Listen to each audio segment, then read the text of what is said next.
Uma questão medular: vale a pena o socialismo? A história não conhece outra alternativa real ou desafio que se gerou com a tomada do poder pelos bolcheviques russos em 1917. Uma pergunta que desgosta a quem viu muito de seus esforços, suas melhores energias físicas e espirituais, e em certos momentos com enormes sacrifícios, é franca e honestamente esta: vale a pena hoje o objetivo, a meta, o ideal ou a utopia, os nomes não importam, do socialismo, para os quais se encaminhavam esses esforços, energias e sacrifícios? Vale a pena, do mesmo modo, propor essa alternativa hoje aos que não conheceram nem viveram essa experiência de luta? As gerações que, sem a sofreram, continuam sofrendo os males do capitalismo, exacerbados em sua fase neoliberal? Vale a pena a alternativa social que se associa, com ou sem razão, ao fracasso da experiência histórica que custou tantos sacrifícios e sofrimentos? A imensa maioria dos que desenvolveram com essa dolorosa quota o fizeram feitos de que essa meta constituía um novo tipo de relações humanas, livres da dominação e da exploração do homem pelo homem. Uma sociedade ou alternativa real a um sistema que, por essência, converte os homens em simples meios ou mercadorias, um sistema que, ao submeter todas as formas de produção, inclusive o mais espiritual, à férrea lei da obtenção de lucros, ambicioso para cumprir a exploração do trabalho, a concorrência desenfreada, a transformação do homem em lobo do homem, o domínio de alguns países por outros. Certamente, esses homens eram e são protegidos pela própria natureza estrutural do capitalismo, pois só assim poderiam ser mantidos, sua lei fundamental de acumulação de lucros. A necessidade de extirpar esses homens era e é a razão de ser do socialismo, a própria razão pela qual, há um século e meio, tantos homens sonharam com essa utopia e deram o melhor de suas vidas, sem medir sacrifícios. Pois bem, se descartamos a breve, historicamente fugaz, experiência da Comuna de Paris, de 1871, esmagada em um mar de sangue, a história não conhece outra alternativa real ou desafio ao capitalismo, além daquela que se gerou com a tomada do poder pelos bolcheviques russos em 1917. Assim, longínquo que hoje pode parecer, e em consequência se tem sentido realizar e somar esforços, energias e sacrifícios necessários para estabelecê-lo, só pode ter uma resposta, a afirmativa. Se tem presente que a razão de ser do socialismo, ou seja, o capitalismo, está aí, e com um peso ainda maior na balança dos sofrimentos dos homens e dos povos. Mas nossa pergunta tem outra face, pois não só deve atender à razão de ser do objetivo socialista, que é, como dizíamos, a existência do capitalismo próprio, bem como a possibilidade de realizá-lo e a sua própria realização. Por isso a pergunta também deve ser formulada assim: tem sentido o socialismo em decorrência do destino final da experiência histórica que parte da Revolução Russa de outubro de 1917? Experiência que surge, se desenvolve e se consolida como uma alternativa ao capitalismo em nome do socialismo? Trata-se da alternativa que conhecemos pela expressão que lhe deram seus próprios dirigentes e ideólogos: socialismo real. Partidários e adversários de ontem não podem deixar de considerar hoje que a tentativa de construir essa nova sociedade como uma alternativa ao capitalismo, depois de terem sido destruídas as bases econômicas do sistema, propriedade privada dos meios de produção e generalização ilimitada do mercado, chegou a seu fim. E, além disso, contra todas as variações, de forma inesperada, imprevista. Deixemos de lado neste momento o problema importante de quais foram os fatores objetivos e subjetivos que tornaram possível o surgimento e o desenvolvimento dessa sociedade com os traços atípicos que apresentou, bem como as causas que determinaram sua surpreendente derrocada. Salientamos, entretanto, que se tratava de um sistema que se apresentava também como a realização da ideia, projeto ou utopia socialista de Marx e Engels. Inclusive nos seus últimos anos, Seus dirigentes queriam passar esse socialismo realmente existente como socialismo desenvolvido, onde já se planejava a construção das bases econômicas da sociedade superior, comunista, para distingui-lo de outras sociedades socialistas inferiores. E como tal foi aceito, em geral, em sua imensa maioria, pela esquerda revolucionária e, sobretudo, pelo movimento comunista mundial que converteu em sua pedra de toque da qualidade comunista a defesa incondicional da pátria do socialismo, a União Soviética. Quando se fala dos efeitos sociais e ideológicos do colapso do socialismo real, trata-se de fatos ou de uma realidade indesejável que é preciso enfrentar. Os efeitos da derrocada da alternativa em que na realidade se transformou o projeto original de emancipação de Marx, assumido com a Revolução de Outubro por Lenin e os bolcheviques, são inegáveis, já que estão à vista de todos. Sublinhemos, sem esgotá-los, os seguintes: descrédito do socialismo como ideia, projeto ou utopia, já que a experiência histórica invalidou o socialismo real. Inexistência na atualidade de uma alternativa efetiva ao capitalismo e, portanto, de barreiras estruturais ou limites à sua expansão econômica e hegemonia política. Ou dito em termos mais atuais, irresistível globalização econômica e política diante da qual caíram os mercados e soberania nacionais. Fortalecimento da exploração dos trabalhados e agravamento de suas condições de vida, desemprego crescente e tendência a transformar-se em estrutural, corte de seus benefícios sociais, etc. E extensão das relações de dependência e dominação pela via financeira entre os países ricos e pobres, o que se expressa, por sua vez, no deslocamento da bipolaridade para a unipolaridade encarnada pela maior potência capitalista, da qual se torna instrumento a própria Organização das Nações Unidas. Vácuo ideológico no céu das utopias ou esperanças, que é ocupado pelas velhas ideologias que pareciam estar sepultadas. O integralismo religioso, o nacionalismo exacerbado e excludente e os fundamentalismos étnicos e raciais de diversos tipos. E, finalmente, desconcerto e desencanto da esquerda, tanto maior quanto mais dogmática e acriticamente tinha se comportado. Certamente, alguns sinais alentadores começam a delinear-se nesse obscuro panorama, com os triunfos eleitorais da esquerda moderada na Inglaterra e na França, e com as repercussões dos movimentos sociais radicais da América Latina, como o zapatista no México e o do Sem Terra no Brasil. Quando se fala dos efeitos sociais e ideológicos do colapso do socialismo real, trata-se de fatos ou de uma realidade indesejável que é preciso enfrentar, e, por sua vez, de fatos imprevisíveis, certamente, mas não casuais. E, naturalmente, se é preciso encará-los, a esquerda tem de empunhar as armas da crítica e da autocrítica, por tanto tempo enferrujadas. Não vamos fixar agora nossa atenção em todos os efeitos do colapso antes apontados. Nos deteremos no primeiro, o descrédito da ideia de socialismo.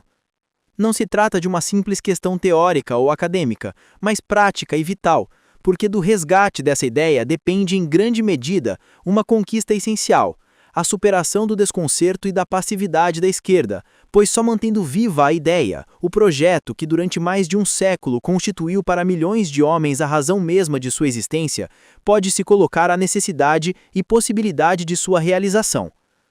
Ao descrédito do socialismo e a sua consequente renúncia na prática política, chega-se por distintas vias. Vejamos brevemente 3 delas. Primeira, ao identificar-se o ideal com o real, ou seja, o projeto com os seus resultados. O que conta então não é o ponto de partida, mas o de chegada. Pois bem, essa realidade a que se chega, quaisquer que sejam as intenções emancipatórias originais que estavam em seu ponto de partida, não é de acordo com a posição que vínhamos sustentando já antes de ocorrer o colapso, uma sociedade socialista. Se por socialismo entendemos uma sociedade ou sistema social em que os homens, libertos da dominação e exploração capitalistas, dominam suas condições de existência e estabelecem relações mútuas sob princípios de liberdade, igualdade e justiça social. Certamente, essa sociedade requer como ações necessárias, premissa que cumpriu a Revolução de Outubro, e nisso reside um significado histórico universal que não pode ser ignorado, a abolição das relações sociais capitalistas com os seus 2 pilares, a propriedade privada dos meios de produção e o poder onímodo e absoluto do mercado. Condição necessária, é preciso sublinhar, uma vez que se tende hoje a apagá-la, porém, como demonstra a experiência histórica, de certo modo, observada por Marx e Engels, necessária, mas não suficiente. O resultado do projeto original, ou sociedade construída nessas condições históricas, não foi uma sociedade socialista, nem capitalista, com certeza, mas uma nova forma, estatista, burocratizada, de dominação e exploração. Pois bem, se importa o resultado, ainda que isso seja somente o que hoje importa aos detratores da ideia do socialismo, importa também, ao menos para os que pretendem manter viva essa ideia, procurar explicar por que se dissociou dessa realidade ao tratar de realizar-se. Só assim a ideia pode ser resgatada, sobrevivendo à encarnação histórico-concreta que acabou por se contrapor a ela. Para isso é preciso começar a reconhecer que o socialismo real se desenvolveu em determinadas condições históricas, e que essas eram adversas, ou melhor, que esse desenvolvimento teve lugar na ausência das condições que Marx considerava permissão, ausência que, definitivamente, impedia a construção de uma sociedade propriamente socialista. Mas, essas condições adversas, ou inexistentes, teriam que se agregasse o obstáculo poderoso que, durante toda a sua existência, representasse a agressão, em suas mais diversas formas, do capitalismo. Mas com certeza o resultado do projeto original, ou sociedade construída nessas condições históricas, não foi uma sociedade socialista, nem capitalista, com certeza, mas uma nova forma, estatista, burocratizada, de dominação e exploração, oposta por sua natureza emancipatória, justa e libertária do socialismo. Entretanto, milhões e milhões de homens acreditaram sinceramente que o que estavam construindo era o socialismo, e muitos não só sacrificaram sua liberdade, como inclusive sua própria vida para defender dentro e fora da ex-União Soviética, a pátria do socialismo. E porque acreditavam nisso, e eram fiéis em muitos casos até esse grau às suas crenças, ou melhor, fé, nesse socialismo? Em primeiro lugar porque o capitalismo, o sistema a vencer, o combatia como tal sem concessões nem trégua alguma. Certamente, não combatia porque o socialismo real negasse ou degenerasse o verdadeiro socialismo, mas porque, mesmo que não fosse, representava para ele um desafio, um obstáculo à expansão ilimitada, própria ao sistema capitalista. Em segundo lugar, a fé nesse socialismo se sustentava nas afirmações dogmáticas dos ideólogos e dirigentes soviéticos que assim caracterizavam a sociedade surgida da Revolução de Outubro, seguidos acriticamente, como exige toda afirmação dogmática, pelo movimento comunista mundial, com exceção de algumas discordâncias, sobretudo a partir dos anos 60. O ocultamento da verdadeira realidade e os ganhos alcançados em certos períodos em diversos campos, saúde, educação, condições de vida e na guerra contra o nazismo, contribuíram para afirmar e afiançar cada vez mais, na medida em que se asfixiava a consciência crítica dentro do partido e da sociedade, a aceitação dessa identificação entre socialismo e socialismo real. Pois bem, esses milhões e milhões de homens que, durante toda a sua vida, viveram nos países do leste europeu essa experiência, essa realidade como socialismo, hoje nem sequer se permitem pronunciar seu nome. Dentro dessas sociedades, o terror generalizado que havia dissolvido toda a crítica e uniformizado o pensamento, tornou impossível sequer que se pudesse colocar o problema da verdadeira natureza do sistema soviético e das sociedades que o reproduziam em outros países, e, portanto, que se colocasse a necessidade de uma alternativa socialista. Menos ainda, podia-se colocar a necessidade de organizar-se e atuar, como marxistas e socialistas, em favor dessa alternativa. Por sua vez, a inexistência dessa consciência, organização e ação determinaram que as possibilidades que se abriram a partir de 1985 com a perestroika não se realizassem na direção de um verdadeiro socialismo, e que, ao contrário, se traduzissem na restauração de um capitalismo selvagem, ou até mesmo mafioso na ex-União Soviética. Fora dos países do leste europeu, a esquerda socialista revolucionária nunca se desligou desse modelo, apesar de não faltarem vozes de marxistas críticos, como a de Rosa Luxemburg nos albores da Revolução de Outubro, as da oposição operária, Panequik e Korsch, o trotskismo mais tarde, mesmo que não tenha a influência necessária para mudar o curso stalinista da Terceira Internacional.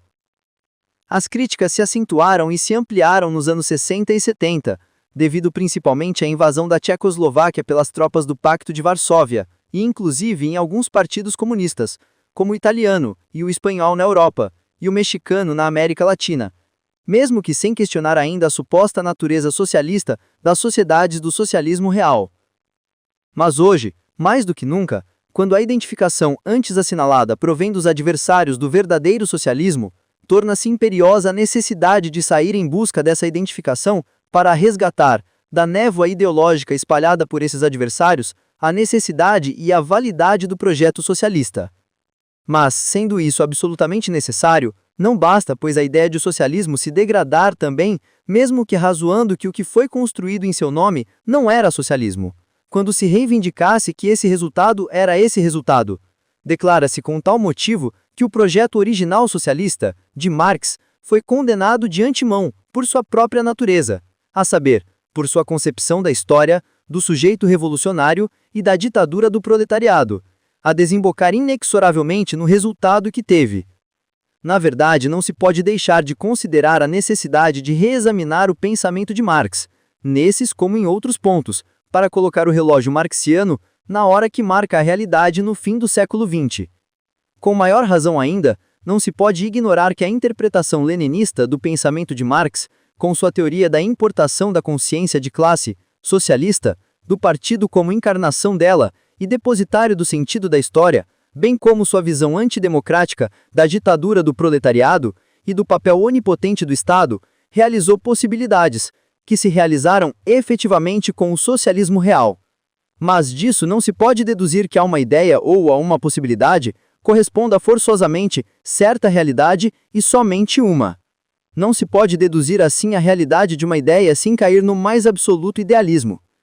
Que a negatividade da realidade soviética já estava inscrita no negativo do projeto de Marx é uma tese inadmissível por duas razões fundamentais. Primeira, a negatividade que se invoca do projeto marxiano é pura fantasia, pois quem poderia pôr em dúvida seu caráter libertador, emancipatório?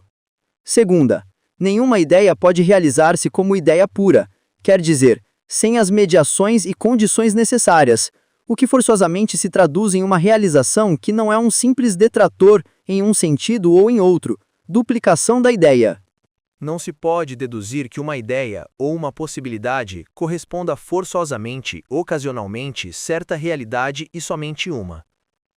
Pois bem, a ideia de socialismo se degrada também quando, aceitando-se seu caráter emancipatório, libertador, se a condena inexorável, fatalmente a seu fracasso ou a sua desnaturalização. E a isso se chega por duas vias falsas. 1. Ao proclamar que seu impulso solidário contradiz uma suposta natureza humana egoísta, invariável através do tempo. E 2. Quando se acredita que o ideal, concebido platonicamente, está condenado forçosamente à imperfeição ou à corrupção ao colocar o pé no real. E como prova disso se argue o fracasso ou a negação do projeto emancipatório ao se discernir de suas nuvens como ideal e tocar-se à terra, como o socialismo real. Certamente, como assinalamos antes, sempre existe uma distância ou distinção entre a ideia que aspira a realizar-se e sua realização. E, na verdade, o projeto socialista de emancipação ou ponto de partida, ao pretender realizar-se em algumas condições históricas determinadas, quer dizer, ao tocar a terra, deu como resultado essa sociedade atípica, nem capitalista, nem socialista, que foi denominado socialismo real.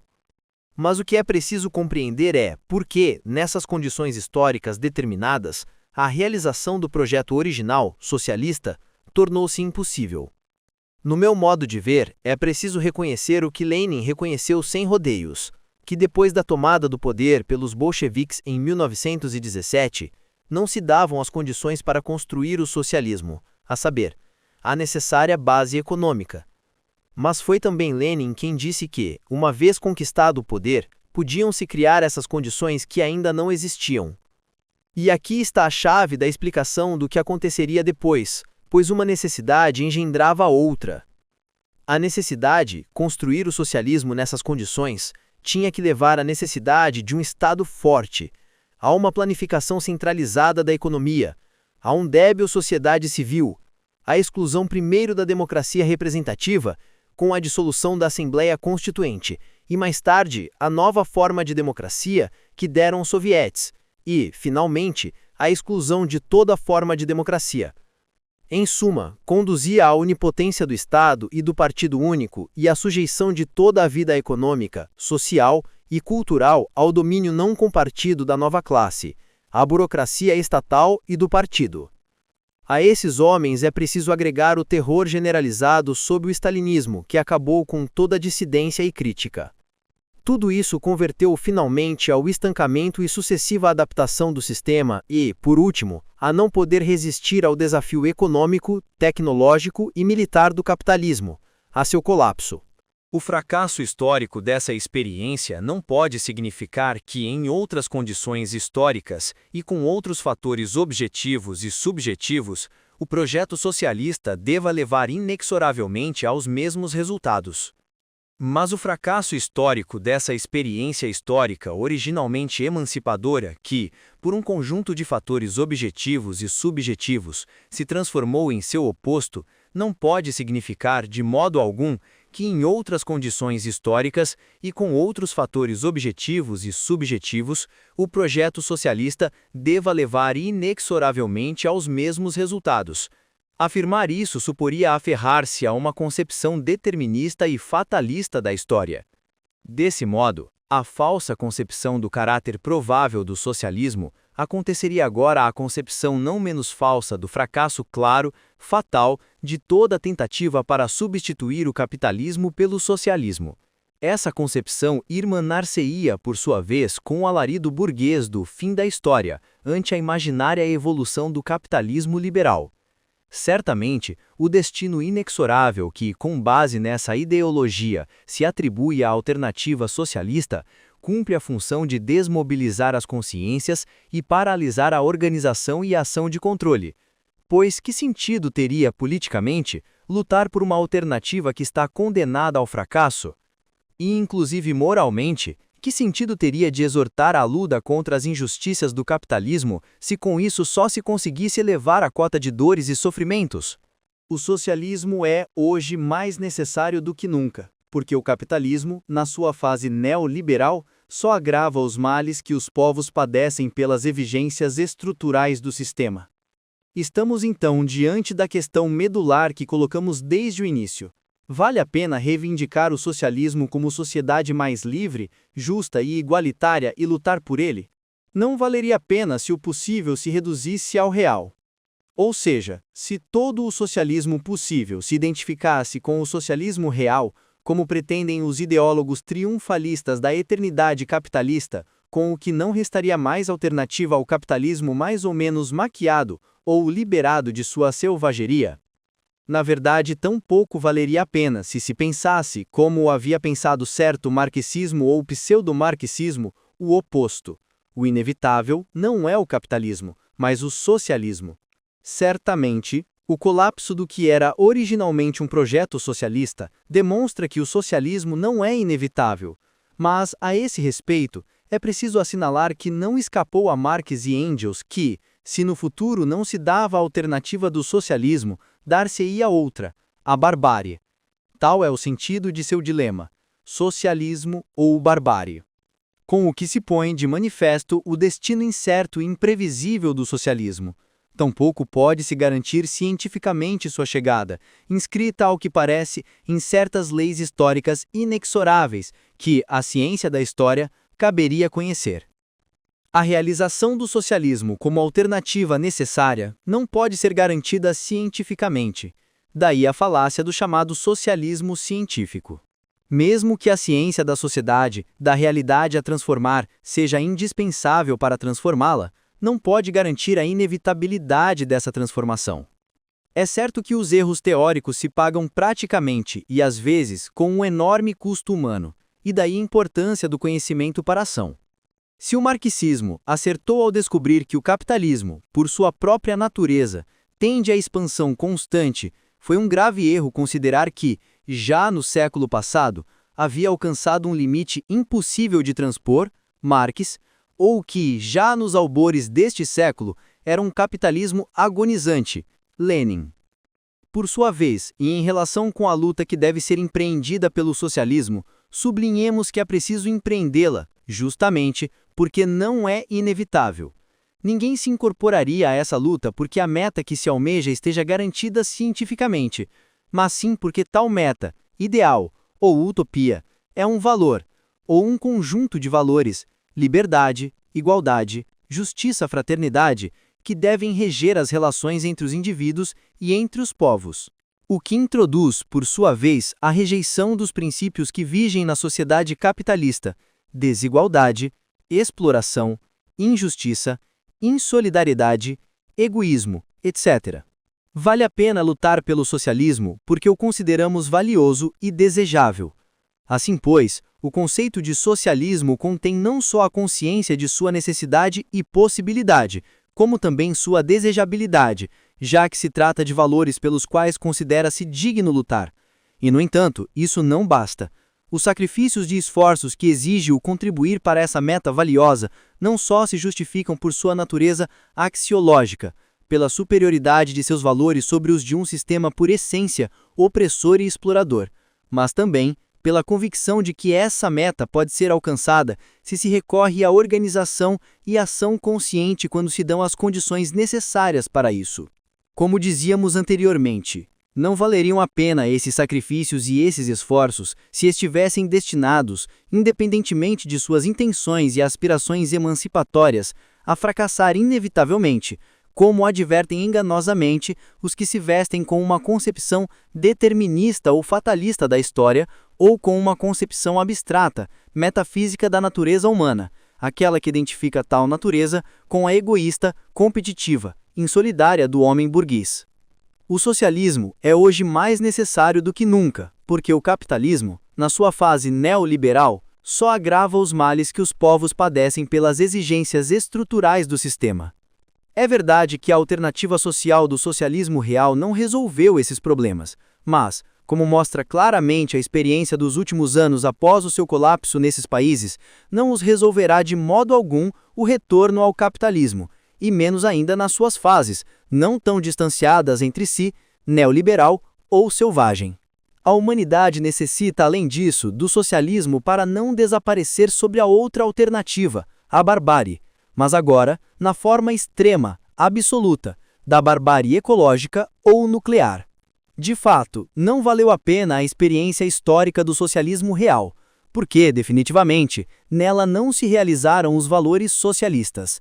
Mas, já que a história não está predestinada, uma vez que a fazem os homens, e visto que nenhuma fase dela, e certamente a capitalista, pode ser considerada eterna, sem fim, a perspectiva de um socialismo necessário, desejável e possível, ainda que incerta e não imediata, continua aberta para a esquerda que sempre lutou pela igualdade e justiça. É uma perspectiva, entretanto, não só para o futuro, para o grande dia em que deverá se realizar a utopia socialista, mas que deve abrir-se desde o presente, na medida em que se luta pela democracia efetiva, para ampliar as liberdades reais e conquistar espaços de igualdade e justiça social, na medida em que se defendem os direitos humanos, a soberania nacional e relações harmônicas do homem com a natureza, sem renunciar à reivindicação de seus sacrifícios e conquistas do passado. A esquerda deve assumir esse passado criticamente, tirando dele as lições que sejam necessárias.